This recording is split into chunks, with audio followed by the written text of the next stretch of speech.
Right now, somewhere on Wall Street, a company that literally cannot pay its loans is being counted as perfectly healthy. And investors are getting paid a dividend on money that was never actually collected.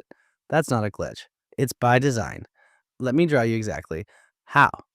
Welcome to Stick Market, where we draw out big money ideas with tiny stick figures. Today, we're going to follow one boring number all the way down into a $2 trillion corner of finance that most people have never heard of, and that a lot of powerful people would prefer you keep ignoring. I'm not here to scare you. I'm here to do what I always do, draw it out, step by step, until it's obvious. It starts here. The 30-year Treasury yield just climbed above 5%, its highest level since 2007, and I know your eyes already glazed over. But stay with me, because hidden inside that one number is something simple and huge. It's the price of money. It helps set the borrowing cost on trillions of dollars of debt. When it moves, everything that runs on debt moves with it. So here's how it actually works. A bond is just an IOU.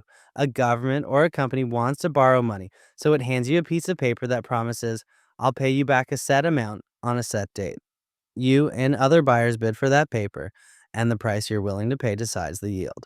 And a bond's price and its yield sit on a seesaw. They move in opposite directions.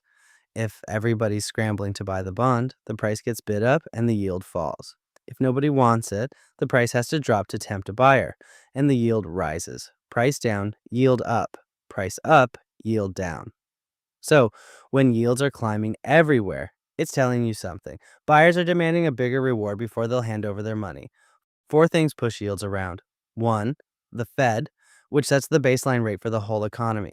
Raise that, and nobody wants an old bond paying less. Two, inflation.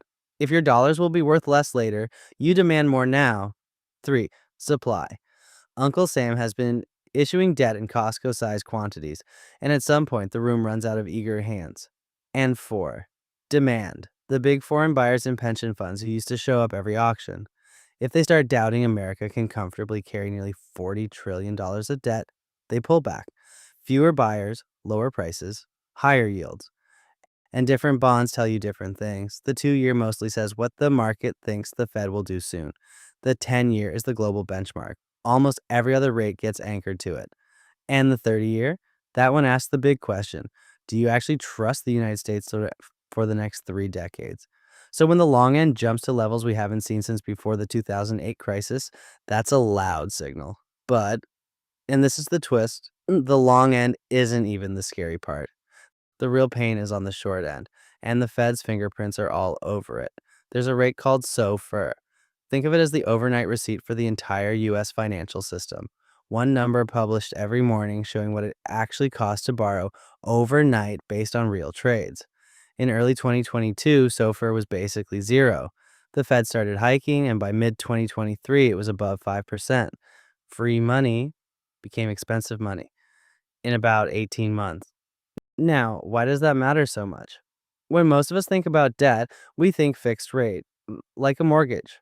You lock the rate on day one, and your payment never changes no matter what rates do. But there's a whole other world called floating rate debt. A floating rate loan doesn't lock a number. It picks a benchmark, almost always SOFR, and adds a little extra on top. So when SOFR goes up, the borrower's payment goes up automatically. And I think you can already feel where this is heading. Follow the money downstream and you land in private credit. It's just private lending. Loans to companies stuck in the awkward middle. Too big for a small business loan, too small or too messy to sell bonds on Wall Street, too complicated for a regular bank. So they borrow from private lenders. This market has ballooned to over $2 trillion, many times bigger than it was before 2008. And it has two features that explain everything. One, these loans almost never trade. They happen in the dark, no public price, valued on a schedule, usually once a quarter. Two, most of them are floating rate, pegged to SOFR. Um, you see the trap closing. Here's what it looks like in real life. In 2021, a private equity firm called Vista bought a software company, Pluralsight, and loaded it up with over $1 billion of private credit debt, floating rate, pegged to SOFR. For a while, with SOFR near zero, the math worked fine. Then SOFR went from zero to over 5%, and those interest payments swelled until the company couldn't carry them. By August 20 to 24, it was over. The lenders stepped in, converted their debt to ownership, put in about $275 million of fresh money, and walked away owning roughly 85% of the company. And here's the thing, Pluralsight wasn't special. It was just one borrower near the top of a very tall stack. Which brings us to my favorite quote of the year. On JP Morgan's earnings call in October 2025, CEO Jamie Dimon was asked about cracks in the credit market. His answer, when you see one cockroach, there are probably more. And the data agrees with him. Fitch's private credit default rate recently hit a record 6%, the highest since they started tracking it.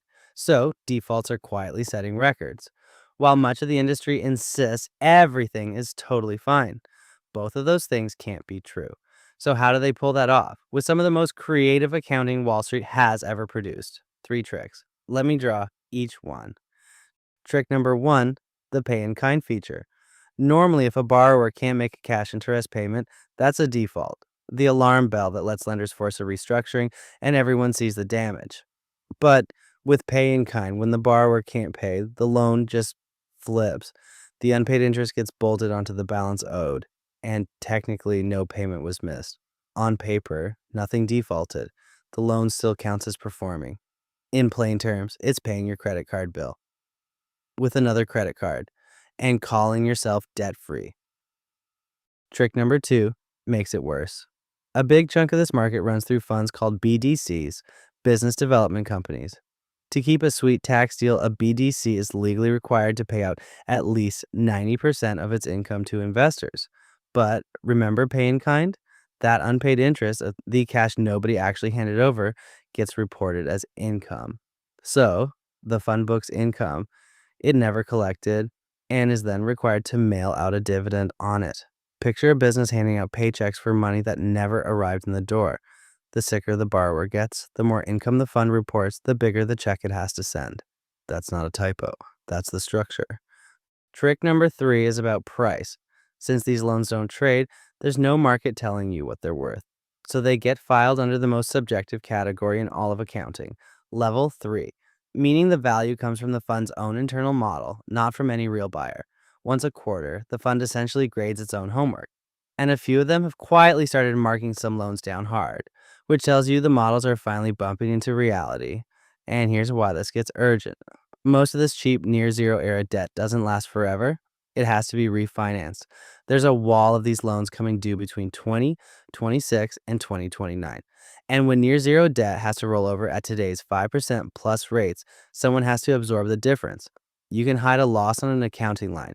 You can roll and pay interest into a bigger balance. You can call a struggling borrower performing, but the math is still the math. And bad math doesn't just disappear, it waits. So, what do you, a normal person, actually do with this? You don't panic. You watch for the tells. Record defaults while everyone on stage says all good. Funds paying dividends on interest they never collected in cash, loans that conveniently never trade. So nobody has to admit what they're worth. And anyone telling you a $2 trillion market has simply outgrown risk. When you hear that, remember the cockroach. I want to hear from you. Drop a comment.